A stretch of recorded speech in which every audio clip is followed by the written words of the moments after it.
норгон минуттай номын сангалаад номнод амьдраараа дохор хэгтэйг түүхүүдтэй гэвч нэг зүйлэлэр шидхүйдэн болсон тамирчдын тавир гэрэлтэж худаснууд гялалцаж байна гэвч номнод бүдэрч ихэж гэрэлтэй алдаж байна пиратын ном түүний түүхийг хэлхийг хүлээж байна жонглын аялал мартагдсан түүх хүчирч байна мими ураг шалхаж шиттэй гараараа түүхүүдийг дахин амьдруулан тэр үнтэй зогсож байна тэр номнууд руу шумбаж алдагдсан зүйлсийг олно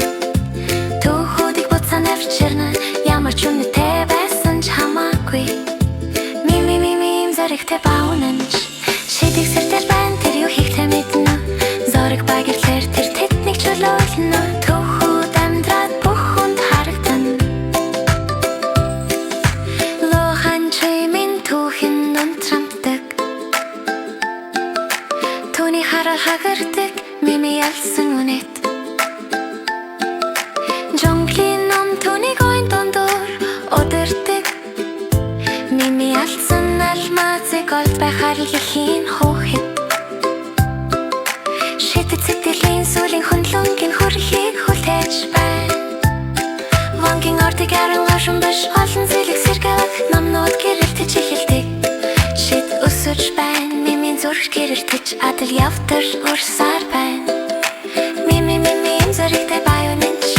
шидийг сэртэж байна тэр юу хийхээ мэднэ зориг багирлаар тэр тэднийг чөлөөшн түүхүүд амьдраад бүх хүнд харагдана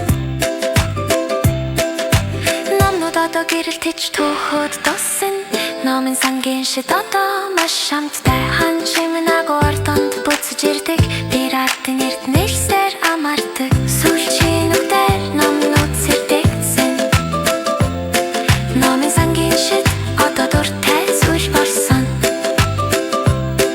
мими явж тэр ажлаа дууссан гэдгийг мэдэж байна номын сан дараагийн хүнийг хүлээж байна